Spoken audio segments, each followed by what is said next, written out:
Hey everyone, good morning. How are you doing today? I'm good. You're doing good. How was your spring break?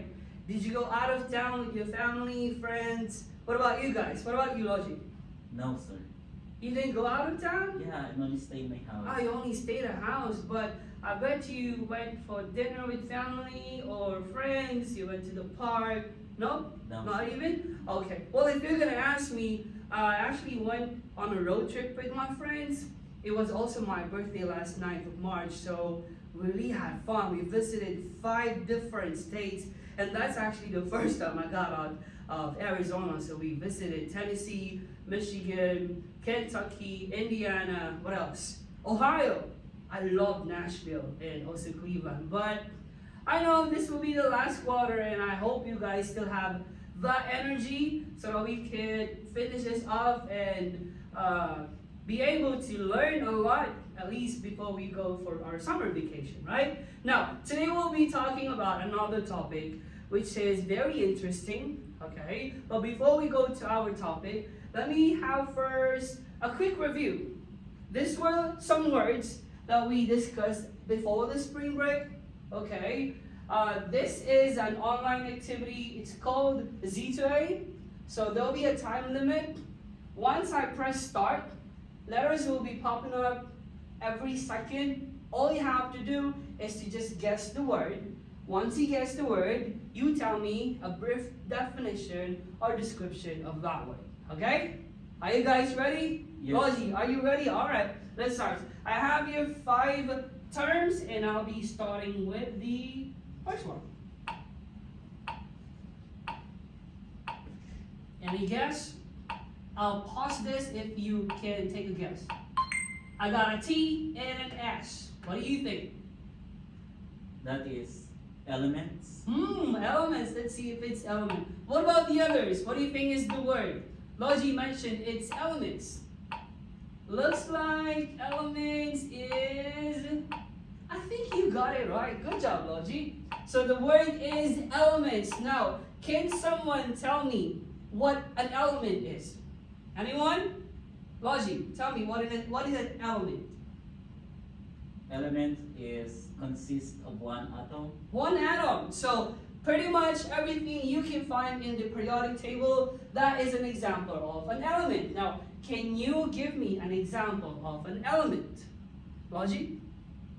Hydrogen. Hydrogen, example is hydrogen. Good job. That is the very first element you can find in the periodic table. And the atomic number of hydrogen should be number 1, right? Other examples of elements would be mercury, you have gold, you have the silver, you have helium, and a lot of elements. I think we have like 118 plus elements, and scientists and a lot of people are still discovering that. Maybe in the future we'll be able to find and discover other kinds of elements, right? Now let's proceed with the second one. Ready? All right.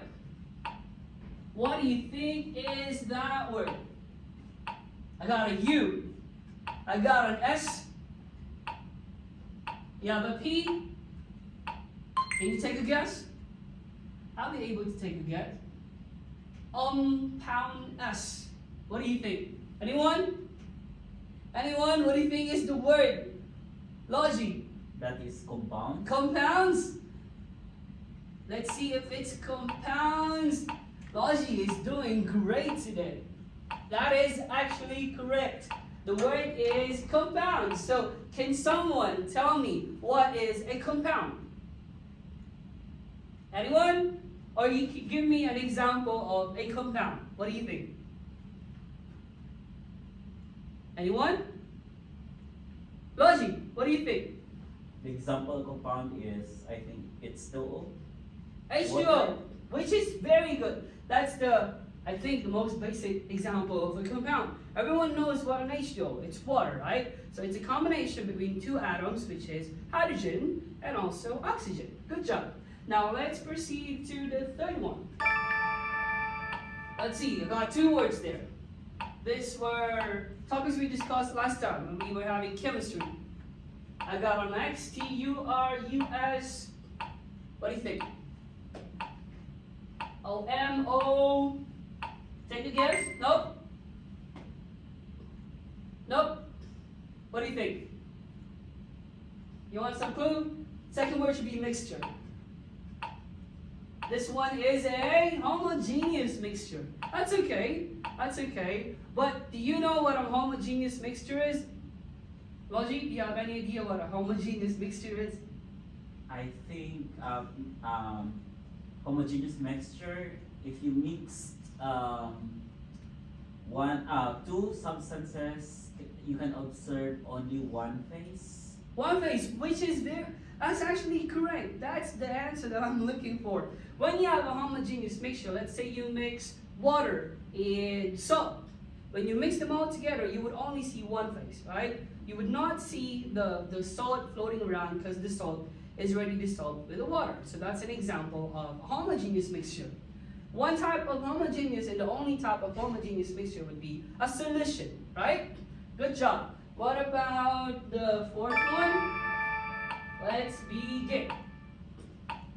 So you have, what's that? It's also a mixture. It is also a mixture. What do you think?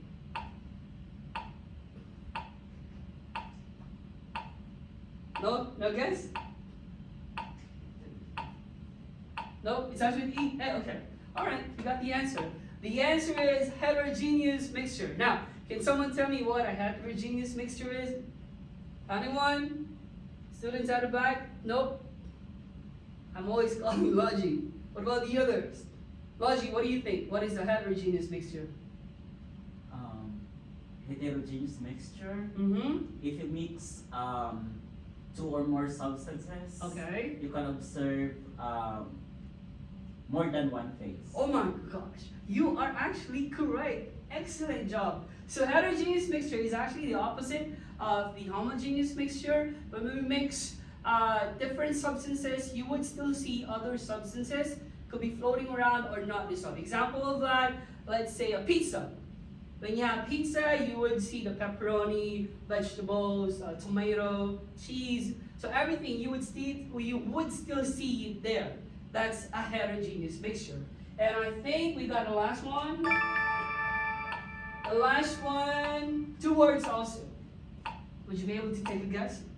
U, I got a U. You got an S. This is an example of a compound. But it's the most common example of a compound. So, ion.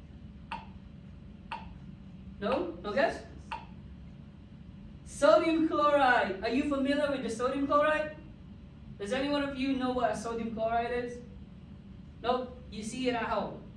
When your mom's cooking, she would always use that. Nope. This is actually a table salt, or also known as a sodium chloride, right? So when you get home, you can tell your mom, Mom, can you give me a sodium chloride? At least you learned something today, right? So a sodium chloride is an example of a compound, which is a combination of a sodium and chlorine. So that is a sodium chloride. The chemical symbol is NaCl. All right, questions? So these were the topics that we had last time. But now I'll be introducing to you another topic which is all about physical science. So let me start. So this lesson, I have some materials here that I'll be using for us to be able to properly demonstrate what we'll be discussing today. Okay? Now, as you can see here, I have a slinky. And one of you know what a slinky is, right? You have this, it's a toy. You used to have it when you were a kid, right? But I bet some of you guys still are using this, right? And I also have here a rope. I was supposed to get a jumping rope, but this is what I only got. We'll be using this for us to demonstrate the different types of waves, okay? So today, we'll be talking about waves and the wave properties. Let's begin. Objectives for today will be describing the waves. We'll also be demonstrating that a wave carries energy using a rope or a slinky, a rope and a slinky. And we'll also be describing what happens to the particles of a medium as waves are propagated through the medium. We'll also be talking about and explaining how wave motion transfers energy. And lastly, we will be identifying and describing the different parts of a wave, okay? You're gonna help me out with this, okay? When we do the activity later, I'm gonna need some of your assistance so that we could properly demonstrate that, all right? Let's begin. Now, have you been to a football game? To a basketball game? Oh, I heard you went to, what's that game? A basketball game? Phoenix Suns versus New York? Yeah. Is that right? How was it? How was the crowd? Did you enjoy it? Yeah, there's a lot of people. A lot of people for sure. It's a stadium. So, have you ever tried, or did you ever see them doing this one? I'm gonna show you this.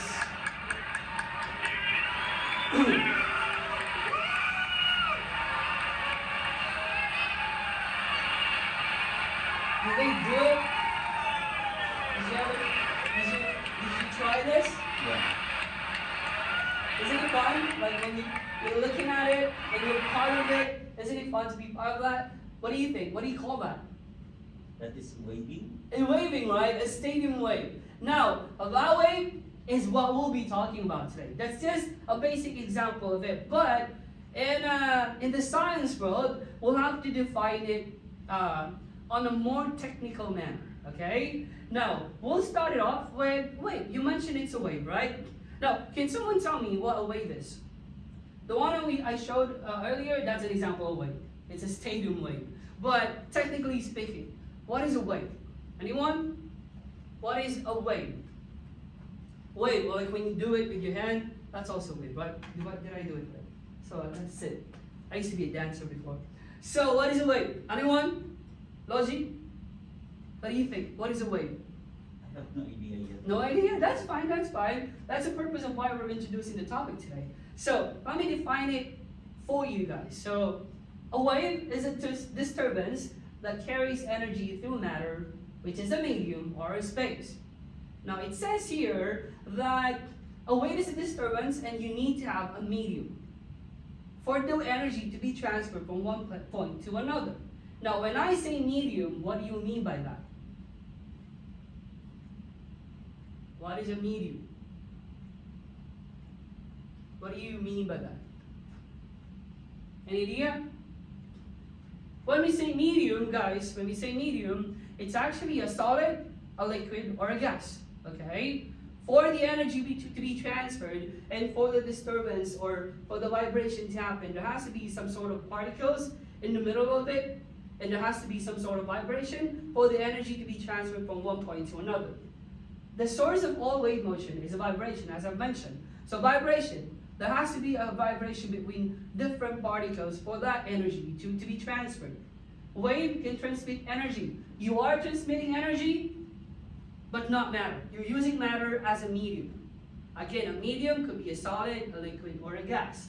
Now, as you can see here, I've mentioned earlier that a medium could be a solid, a liquid, or a gas. So you have a solid, you have this the liquid, you have the gas. Now, can you tell me the difference between the solid, liquid, and gas based from this diagram? What do you think? Anyone from the back? No? Logi, what do you think? Okay. My idea is about the particles. Yep, tell me about particles. particles. Of solid is compact, Okay.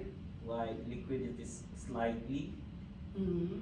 and then the particles of gas is, what is that? That is far away. Very good, Logi. Give me five. Good job. So as you can see, I bet you had this discussion back in grade school, but the thing you still remember that. I'm happy for that. So you have solid, particles are compact together, they're close together. Liquid, they're kind of far apart compared to solid, but gas, they're actually farther from each other compared to liquid and to a solid. That's the difference. Now, if we're talking about the sound energy, sound energy is also an example of a wave. Okay? Now, if we're going to be talking about that, where do you think the energy will be transferred fastest? Will it be in solid, liquid, or gas? So, let's say if I'm actually here and I'm talking and the other person is on the other side, for which medium would be able to transfer the energy faster? Will it be solid? Will it be liquid? Will it be gas? What do you think?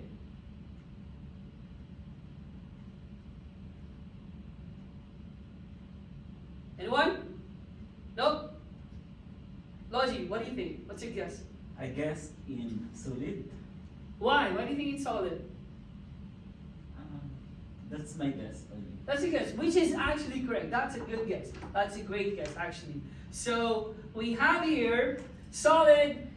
It's actually faster in solid because the particles are closer together. Remember I mentioned about vibration? When you have vibration, it means that when you transmit an energy, these particles will vibrate immediately.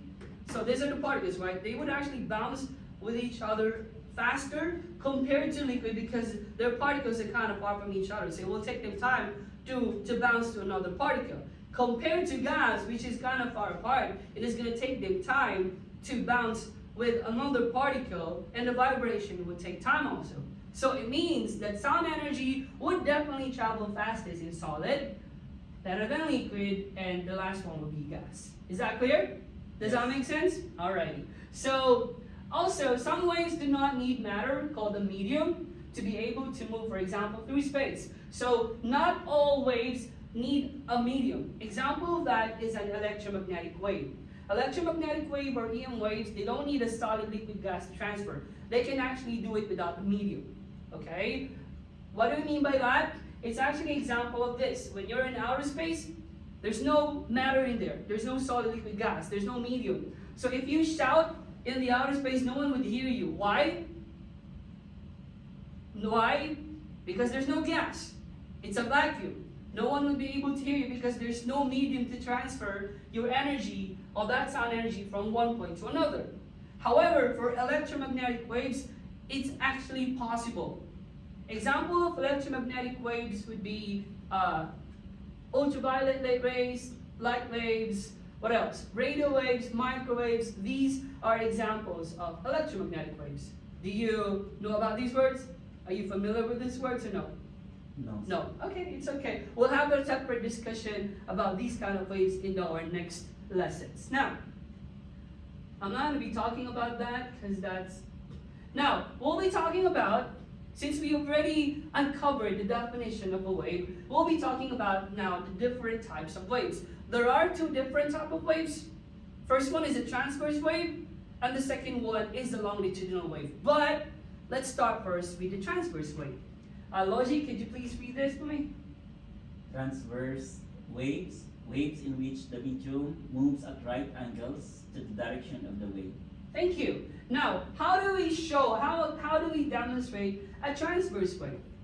So it says on the definition, waves in which the medium moves at right angles to the right direction. Looks like, so if this is the source, it's showing a right angle. Let me have, so right angle. So this is the movement of the wave, and there's another thing here, which is the oscillation, and it's showing a right angle. I heard you like mathematics, right? Right angle forms how many degrees? 90. 90 degrees, good job. So let's demonstrate what a transverse wave is. Now, to give you a clue, let me show you a picture. This is how a transverse wave look like. Logi, can you come on here? So I'll be needing you to go to the other side. And then we're gonna be working on showing what a transverse wave is, okay? So, as you can see in this diagram, we'll be showing transverse waves. All you have to do is what? What do you do for you to show transverse wave? Exactly. So, I'm gonna stay still here. Go, do it. Exactly. As you can see, this is an example of a transverse wave. When you have transverse wave, it's showing like water waves. This is how it looked like, okay? So this is an example of a transverse wave. When you stay still, I'm going to do it also. That is also an example of a transverse wave. Now, for transverse wave, where's my clicker? Thank you. So example of that is a water wave, right? Thank you, Logi. Other example of transverse wave would be strumming a guitar. As you can see, when you strum it, it's giving you the transverse wave type. Example of that also is a light. This one is light, okay? Electromagnetic waves are transverse waves, so it's also giving that transverse wave type. And there are different parts of transverse waves, okay? Now, I showed you how transverse waves would look like. Now, there could be a crust, and there could be a trough. The crest is the highest point of the wave, the trough is the lowest point of the wave. Now, I'm gonna draw it for you guys, so this is how it should look like. Now, looking at the definition crest, which do you think is the crest here? Which part do you think is the crest?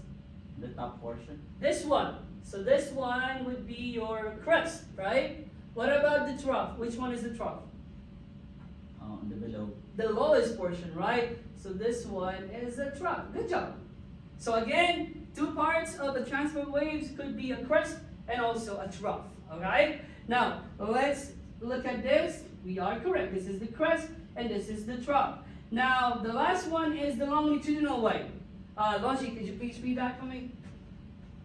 Longitudinal waves, waves in which the medium moves back and forth the same direction as the wave. Exactly, thank you. Now, I have here a slinky. Let's try to demonstrate what a longitudinal wave or a compressional wave. I'm gonna need this right here, okay? All right, so I'm gonna need it here. So how do we show that? Using a slinky, we would be able, can you guys see it? All right, we would be able to see it by doing this, right? This is the longitudinal wave. As you can see, there are parts where the spring are compressed or are closer to each other. There are parts also where the spring is kind of far from each other. Now, these are the two different parts of a longitudinal wave. Do you want to try it? That's a longitudinal wave. Good job. So, as you can see, you would have this. As I move the slinky, you would have some parts of the springs closer together and some parts which are further from each other. Now, let's define and let's identify what are the different parts of the longitudinal wave. But before that, examples of a longitudinal wave would be a sound wave. This is a sound frequency. That's an example of a longitudinal wave. Other example of a longitudinal wave is when you beat a drum. That's an example. As you can see, it's actually moving longitudinally. You would have bouncing off and on of that drum. That's an example of a longitudinal wave. And what else? Now, there are different parts of a longitudinal wave. The first one is a compression. The second one is a rarefaction. Now, let me try to draw it again. Good morning, teachers. So, Please bring your I would emergency have folder, this. which is a license folder with you. Exactly. So, what do you think? Logi, compression, it says particles are close together, right? Yeah. And rarefaction is the particles spread apart. Which part here would be your compression? Can I draw? Yeah, I already have it here. Can you draw an arrow where the compression is? That is what? That's it, that's okay. You can put C. He wants to write it. Oh, okay, good. That is the... Absolutely right. Thank you. You have a nice penmanship too, Logi. So as you can see, this one, guys, this is the rarefaction. This is the compression. From the word compress, they're closer to each other. And then you would have the rarefaction, and then you would have again the compression here, and then you would have the rarefaction, and so on and so forth. All right. If you have that slinky, it would look like the energy is moving with the compression, right? But again, you have to be reminded that the two parts of a longitudinal wave would be a compression and also a rarefaction. Okay? Looking at this, you have compression and you also have rarefaction. Question? Do you have any question? None. Did you learn something today? What did you learn today? You were able to identify what a wave is, right? You were also identify what? The types of waves. The types of waves. What are the two types of waves again? That is transverse. Transverse and Longitudinal. longitudinal. Good job. And we have crest and trough for the transverse wave, and we also have rarefaction and compression parts for the longitudinal wave. Question? So I'll be giving out learning packets later for you to be able to answer, for me to determine if you guys understood the lesson today, okay? Question? That'll be all for today. Thank you for watching. Have a nice day.